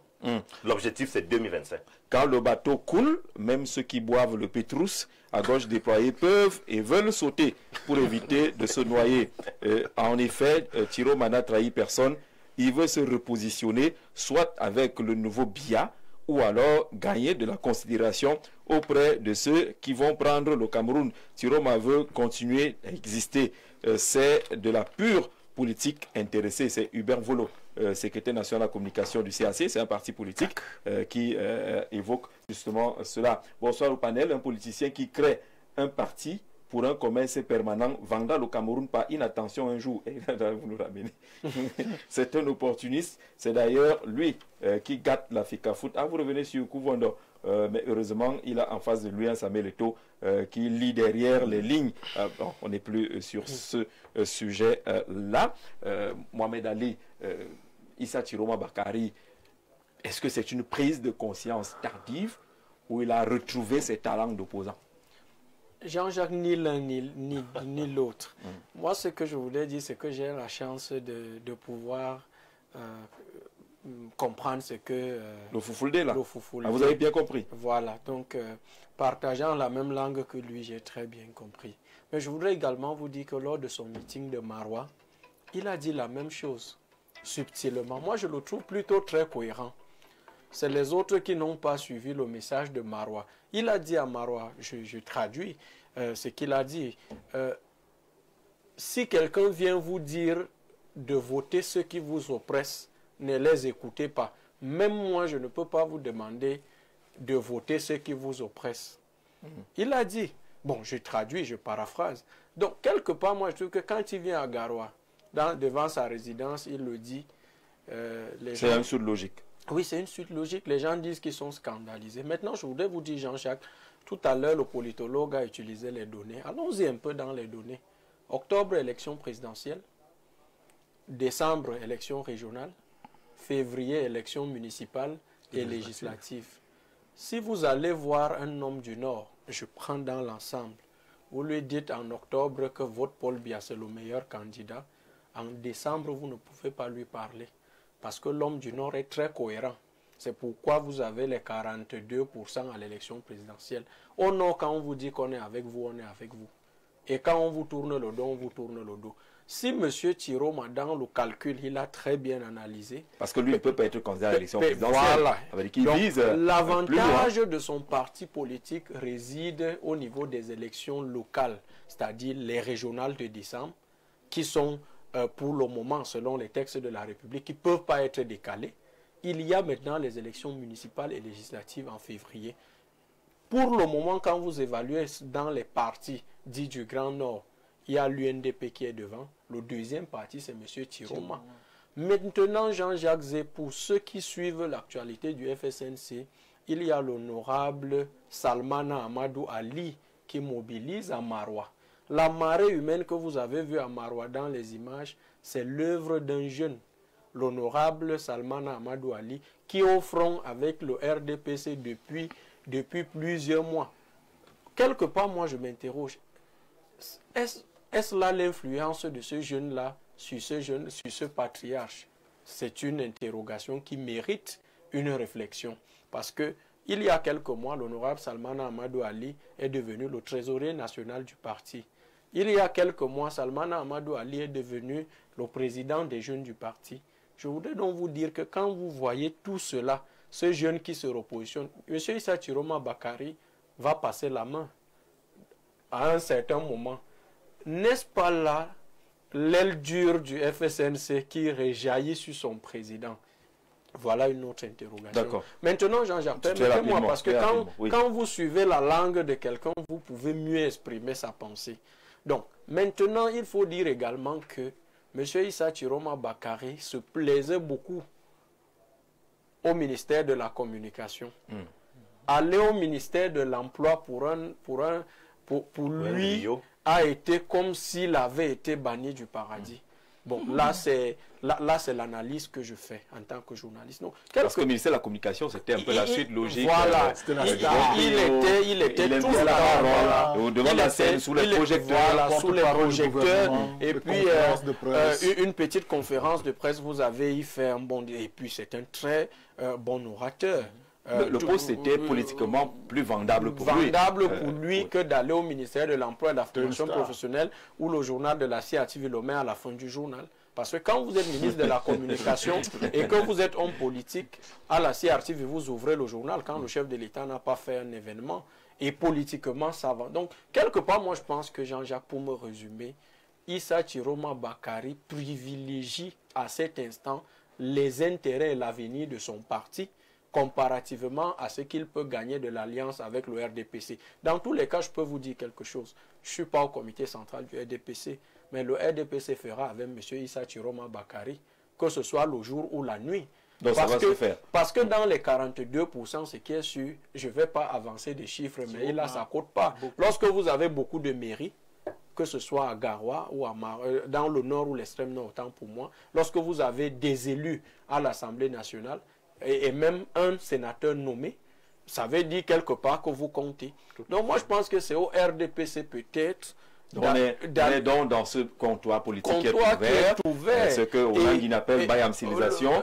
De l'espace politique. C'est l'angara. Voilà. Qui est hologramme saisonnier. Ils sont dans ce qu'on appelle, en fait chez nous c'est comme si chez nous les Bororo, on a fini d'extraire du lait au niveau des vaches. Maintenant, on a mis au niveau du Boukaro. Il faut maintenant venir partager. Parce que si monsieur Chiroma sait une chose, je vous le dis ici, moi je suis Peul, même si je suis originaire de la région de l'Est, je peux vous dire que si un Peul vous dites à un Peul que voici de l'eau à boire maintenant, demain vous ne pouvez plus lui dire que cette eau n'est pas potable. D'accord, merci. Voyant les tendances, M. Chiroma privilégie l'intérêt de son parti. Mais je pense également que le RDPC...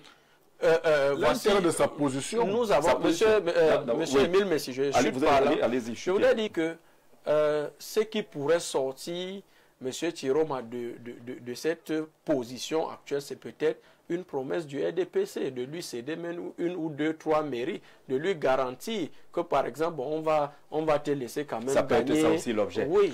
On l'a dit tout à l'heure. Issa Tiroma ici, Christian Involo, analyste depuis Paris. Issa Tiroma, enquête de survie politique. Tiroma tisse un chantage subtil pour sauver sa place dans le gouvernement de Paul Biya après l'élection présidentielle d'octobre 2025. C'est sa lecture. Le texte est assez long, mais on prend l'essentiel. Bonsoir au panel, bonsoir. Un coup de chapeau à Paul-Stéphane Mounouga, toujours soft dans ses analyses. Ismaël Sangou, qui vous salue.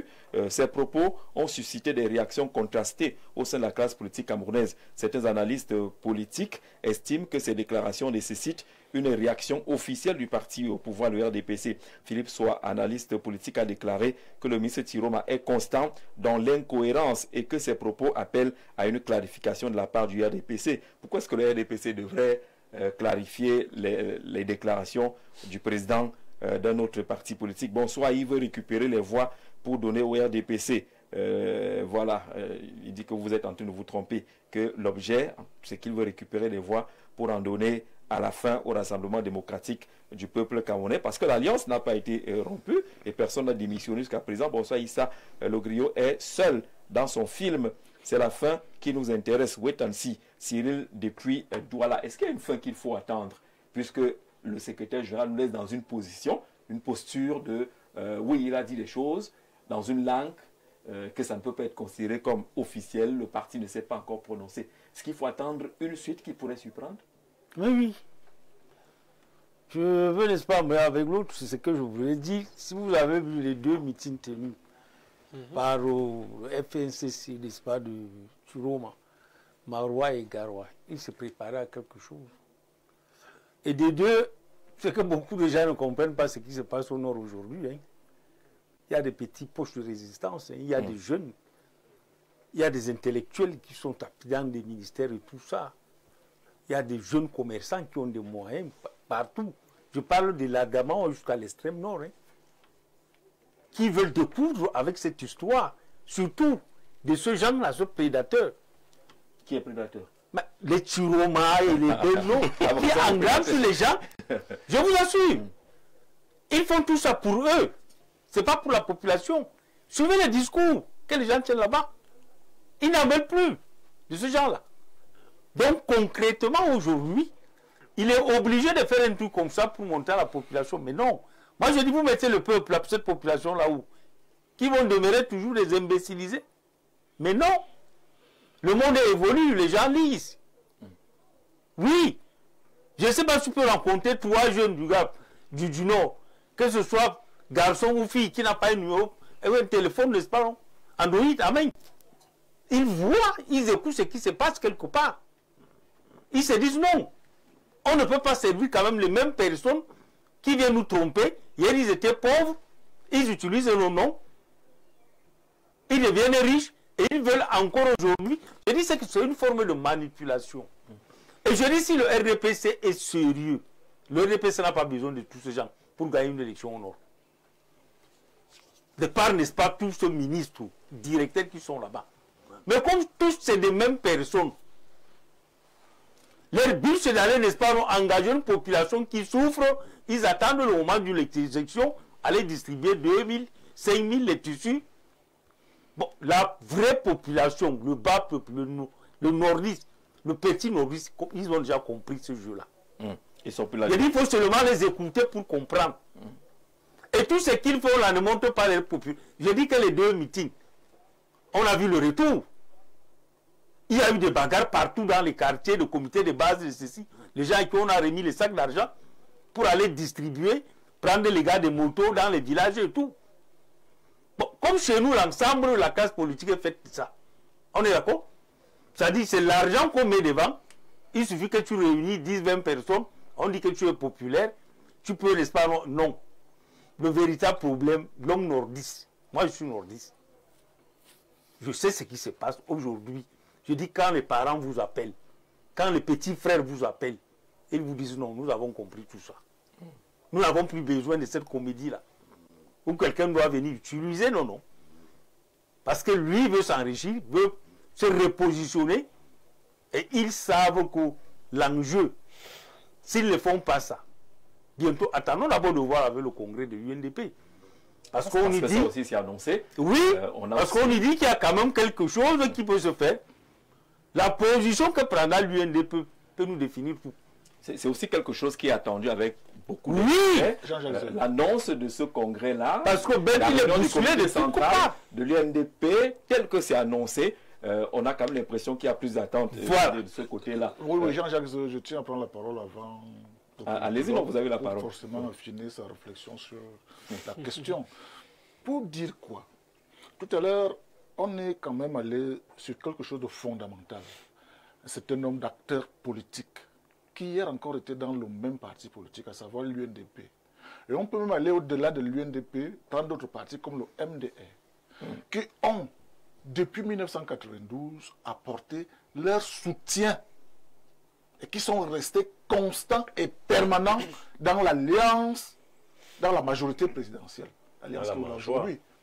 Bon, vous verrez donc que cet acteur politique dont j'ai essayé de présenter d'une manière ou d'une autre, avec son départ et son arrivée et le reste, vous verrez que les autres brillent par leur constance.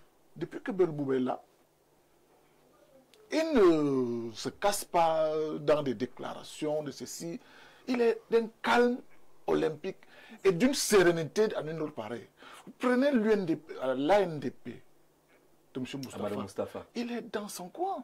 Il ne s'agite pas. Ils ne font pas dans des déclarations, quelle que soit la situation. Bon, vous verrez Dakole Daïsala, par exemple. Il est serein. Même s'il perd des élections, on sait, même avec un sénateur nommé, même ceci, cela, l'alliance est parfaitement en place pour répondre à celui qui interpellait le RDPC de faire une sortie. Il dit que non, le RDPC est fidèle à ses alliances et à ses alliés. Bon, maintenant, il amène un élément nouveau qui est pertinent, c'est-à-dire ce jeune de la Benue, du Nord, qui a réussi à faire une mobilisation sans précédent et qui peut mettre donc certains hommes politiques en minorité et peut-être susciter cette panique qu'on a là aujourd'hui. Et pourtant, on a vu des gens qui ont perdu des élections dans l'Alliance, mais à qui le chef de l'État a renouvelé la confiance. Donc, pour dire à cet homme politique que parfois la sérénité, le calme et le sérieux aussi font partie des qualités en politique. Donc, ces sorties tonitruantes, ces sorties hasardeuses, parce que vous vous rappelez, il a rappelé... Vous pensez que c'est hasardeux? Quelqu'un nous dit, faites très attention, vous allez prendre la parole, vous allez continuer. Quelqu'un nous dit, Jean-Jacques Zé, faites très attention, M. Tiroma est un politique rusé, je vous décris son schéma. Il sera candidat et il sera le premier à valider la victoire du RDPC. C'est un stratège. Alors, restez prudent et surtout, pas se laisser berner par ce cinéma Paul Depuis-Douala. Nous sommes d'accord dans ce stratège. Nous sommes d'accord. Nous avait rappelé à une époque que seuls les intérêts sont permanents en politique. Vous voyez donc que c'est lui et lui seul qui sort du lot. Pourtant, les autres sont sereins. Il commence par dire que le FSNC et le RDPC sont comme une maison qui a plusieurs chambres. Quelque temps après, il dit non. Comme une chambre à part. Voilà. Quelque temps après, il dit que c'est deux maisons séparées qui n'ont plus rien en commun. Donc, on voit le parcours dans l'évolution même de son discours. Mais comme beaucoup l'ont observé ici, nous pensons qu'il est resté dans l'Alliance parce qu'il n'a pas démissionné. Et le RDPC n'a pas à lui faire démissionner parce qu'il a parlé en Foufoudé chez lui. Donc, on va tout simplement suivre la trajectoire de l'homme politique. Mais nous disons au RDPC, nous restons fidèles à nos alliés. Donc, il n'y a pas à faire s'expliquer quoi que ce soit, mais conscient que nous sommes purement dans un terrain purement politique. Alors, il est rusé, c'est un stratège. Quelqu'un ajoute d'ailleurs que, bonsoir le panel, M. Issa Tiroma est un monument de la politique camerounaise, Anthony de Soie, et que ces actes ne doivent pas être pris à la légère. Oui, un monument de la politique politicienne, de la politique républicaine, parce que en réalité, quand vous scrutez bien, parce que j'ai évoqué ça, peut-être je ne suis pas rentré en profondeur, avec le congrès de Bello qui arrive, si il prend la même position que Tiroma, ce que je suis en train de dire va se confirmer. Ça veut dire qu'ils ne sont pas d'accord avec l'éventuelle candidature du candidat du RDPC. Parce que je vous assure, quand vous faites une lecture, beaucoup ont fait le pari de 2025. Ouais. Et aujourd'hui, ceux qui ont fait le pari de 2025 sont en train de se rendre compte que sont déçus. on aurait dû parier pour 2032. Et si on doit parier pour 2032, C'est trop long. c'est trop nous demander. Est-ce que nous-mêmes, nous aurons encore la force? Et dans ça, il y a, j'ai envie de dire quoi, la reproduction sociale. La reproduction qu'ils sont en train d'intégrer, parce que nous, on ne se rend pas compte. Parce que tout ce que Tiroma est en train de faire, il veut, j'ai envie de dire quoi, rassurer ou alors pérenniser une sorte de reproduction. Ça veut dire que s'il n'est plus là, il faudrait que le FSNC survive à son départ. Et que le FSNC continue d'être proche du pouvoir, parce que pour le moment, il n'a pas une ambition de conquérir le pouvoir. Oui. Son ambition, c'est d'être proche du pouvoir. Qu'est-ce qu'il faut donc faire pour que, même s'il n'est plus là, le FSNC continue d'être proche du pouvoir? Il faut faire un tel chantage en instrumentalisant sa communauté. Et je veux sortir en disant que non, le RDPC a besoin du Grand Nord, contrairement à ce que les gens pensent. Parce que quand vous faites une lecture historico-politique des élections au Cameroun, vous vous rendez compte qu'en fait, en 92, le RDPC pensait justement qu'il était très fort. C'est pour ça qu'il n'a pas utilisé les alliances. Et le jeu a été très dur.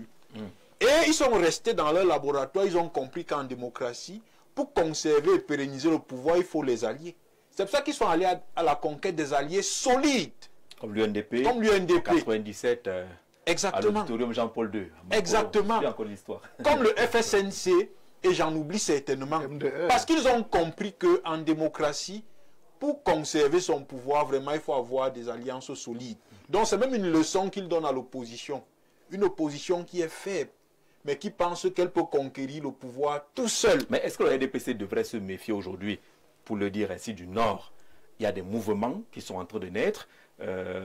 Les Abdourahman et les autres qui sont au cœur des mouvements aujourd'hui, qui se prononcent. Il y a les Gibaï Gatama, les 10 millions de nordistes qui se prononcent également. Et est-ce qu'il faut se méfier des sorties comme celle-là pour associer à quelques attitudes qui pourraient être celles du Nord? Il faut se méfier? Effectivement, le RDPC doit véritablement se méfier aujourd'hui, parce que j'ai envie de vous dire que la jeunesse du Grand Nord est fatiguée de l'ancienne élite politique.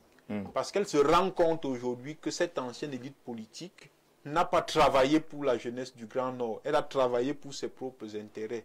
Et aujourd'hui, la jeunesse du Grand Nord, j'ai envie de dire, se reconnaît justement en cette nouvelle élite-là, avec les Abdourahman et tout ce que vous avez cité. L'honorable Salman. Exactement. Et cette nouvelle élite aujourd'hui est capable d'orienter le vote dans le Grand Nord. Ça veut dire aujourd'hui qu'il suffit simplement qu'il y ait un candidat de l'opposition qui a une certaine posture, une certaine stature, et que cette nouvelle élite-là décide justement d'accompagner ce dernier, les votes du Grand Nord peuvent basculer en cette faveur, surtout comme ils vous ont dit eux-mêmes que nos frères du Grand Nord, ils sont particuliers.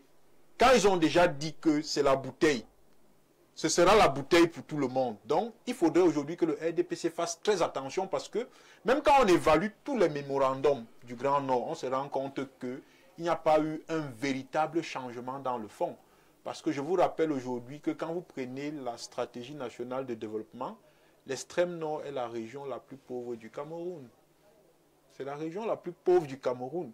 Mais c'est la région où on a beaucoup de mémorandums depuis pratiquement 92. Ça veut dire qu'en réalité, ce ne sont pas les mémorandums de l'extrême nord, ce sont les mémorandums des individus. Derrière ces mémorandums, ils disent simplement au président de la République que s'il te plaît, nous aussi, on veut les bons de carburant.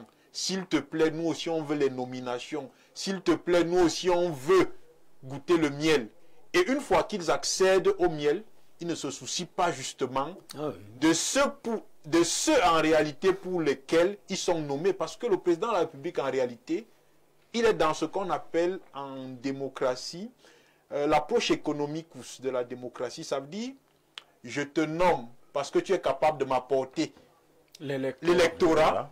En contrepartie, tu t'arranges également à satisfaire les besoins de cet électorat. Or, qu'est-ce qu'ils font? Une fois qu'ils sont nommés, ils apportent l'électorat, ils oublient qu'il faut donner de l'eau. D'accord. Il faut donner du travail à chacun. Est-ce qu'il faut se méfier aujourd'hui du Grand Nord. Vous n'êtes peut-être pas directement concerné, c'est le RDPC qui devrait fondamentalement se poser les questions. Mais s'il faut s'en méfier, ça devrait faire votre affaire. Oui, justement, ça peut faire notre affaire. Et ça va faire notre affaire. Pourquoi? Parce qu'il y a des affections, pas seulement au nord du Cameroun, mais dans tout le pays. Nous constatons aujourd'hui que le Grand Nord est en ébullition.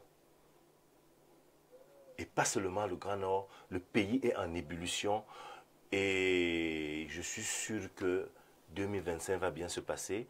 Parce que en octobre, le candidat de M. Messi va aller se reposer. Il va aller se reposer. D'accord. C'est le seul programme politique. C'est son programme politique, non? Repos pour le candidat de Messi. Est-ce qu'il faut s'inquiéter aujourd'hui? Paul Stéphane a évoqué la classe politique ancienne du Nord. On a vu que même le président de l'Assemblée nationale a de la peine à mobiliser aujourd'hui. Les 100 000 jeunes du Nord, ça n'a pas été ce qu'on avait annoncé. On a vu toutes ces fissures-là. Est-ce qu'il y a des signaux? Jean-Jacques, il y a des signaux et vous savez, un mandat, ça s'évalue. Si vous avez voté un président après 7 ans, vous attendez quand même voir une certaine amélioration dans vos conditions de vie. Aujourd'hui, l'épineuse question de la route Ngaoundéré-Garoua allant jusqu'à Koussiri, c'est tout un problème. Parce que imaginez-vous, lorsque le ministre de l'administration territoriale dit que lui-même il a passé 7 heures et quelques minutes pour arriver en Ngaoundéré partant de Garoua. C'est très difficile. Maintenant, il y a également le recrutement des jeunes. Parce que tout ce qu'on parle là, Jean-Jacques, c'est les jeunes. On parle des jeunes. Les jeunes, qu'est-ce qu'ils ont besoin? Les jeunes ont besoin d'emploi. Mais ce n'est pas propre au Nord, hein, au Grand Nord. Non, Jean-Jacques... Le jeune de l'Est dira pareil, celui du Sud dira pareil. Jean-Jacques, tous les jeunes peuvent dire pareil, mais lorsque vous êtes nombreux, ça se ressent plus. Parce que l'extrême nord est la région la plus peuplée du Cameroun. Lorsque vous avez un forage pour 3-4 villages, vous comprenez quelque part quand même qu'il y a les politiques publiques qui n'ont pas marché. Moi, je pense que le RDPC... Et là, la question de l'élite qui n'a pas joué franc jeu. Jean-Jacques, lorsque vous avez dans une famille 70, dans une même maison 70 au cadre de la République et que dans la maison d'à côté, vous n'avez pas 10. On voit bien l'image. Donc, vous comprenez qu'il y a des problèmes sur le plan économique. Maintenant, les nominations... Jean-Jacques, on va finir, on n'a plus le temps. En 30 secondes, la minute de l'aîné, sinon je vais procès interminable. Jean-Jacques, en 30 secondes. Moi, je voulais dire que le RDPC va gagner l'élection présidentielle dans le Grand Nord. Mais à une seule condition, il faut choisir les bons interlocuteurs. D'accord. C'est ça? Il y a une question d'interlocuteur sur le terrain. Ce qu'il dit, ça passe, c'est vrai. Il faut choisir les bons interlocuteurs. Ça, c'est vrai. Ils sont déjà fatigués avec ce monde-là. Le véritable problème, nous avons tout dit ici. Nous oublions aussi certains faits historiques. Le président Paul Biya tient son pouvoir du Nord. Grâce à Aïdjo, il est là. Contre avis de tous, Aïdjo l'a imposé. Aïdjo, avec Biya, c'est le fils et le père. Oui. Ce n'est pas une histoire de cela. 92, le pouvoir avait échappé au RDPC. Dakole vient, n'est-ce pas, donner ses 7 députés. On est d'accord? Le soutien du Nord. Je dis, si Biya est là, c'est grâce aux nordistes. Que personne ne conteste. D'accord. On est d'accord? Mais qu'est-ce que les nordistes ont eu autour? Il a favorisé juste des familles. Des personnes qui n'ont pas servi vraiment la cause de ce peuple-là. D'où le rôle de l'élite qui est... Non, les élites, franchement... Aujourd'hui, vous dites que l'élite sont fatigués. Elle seule et n'en a pas donné rien à la communauté. Quand vous allez, on vous dit, n'est-ce pas, donc un président, bon, je ne voulais pas, n'est-ce pas, créer de polémique, a pratiquement l'ENAM, chaque fois qu'il y a l'ENAM, il a au moins 15 personnes là-dedans. Presque tout son village sont passés par l'ENAM. Sa propre famille. Les populations vont dire les autres. Merci. Il y a des choses, je vous assure, dans ce pays. Donc, je vous dis, les gens comme l'Abdourahmane, comme les Guitab, ils sont là nombreux, je vous assure. Ils sont en train de mettre le feu, sensibiliser les gens. D'accord. Le RDPC, Mohamed Ali dit qu'il y aura victoire, même s'il y a quelques conditions. Mais vous n'avez pas peur de perdre le Nord? Nous n'avons pas peur de perdre le Nord parce que les débats qui se posent au Nord aujourd'hui peuvent se faire dans toutes les régions. Ça, c'est ce qu'il faut retenir. Même dans le Sud. Donc, même dans le Sud. Prenons le Sud, on va poser les mêmes problèmes.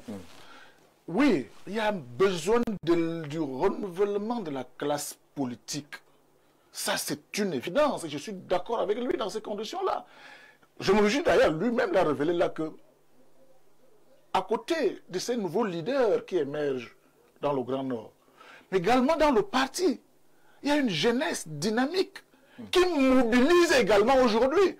Donc, on peut penser aujourd'hui que c'est à l'intérieur de chaque région où les gens pensent également que nous aussi, nous sommes arrivés pour jouer les premiers rôles dans le parti. D'accord. Par rapport à ceux qui sont là depuis longtemps. Donc, je dis, le même débat se pose dans toutes les régions. D'accord. Et je pense que les instances du parti prendront conscience pour un renouvellement profond de la classe politique, que ce soit au nord, au sud, à l'est ou à l'ouest.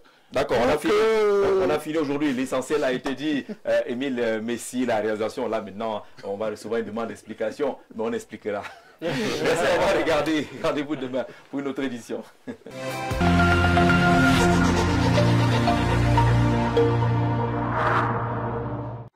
Parquet de la balle et de la NBA, il y en a pour tous les goûts au royaume du divertissement. En ce moment, réabonnez-vous à votre formule habituelle et profitez de 15 jours offerts à tout Canal+. Qu'on me mette Canal+ Sport 2.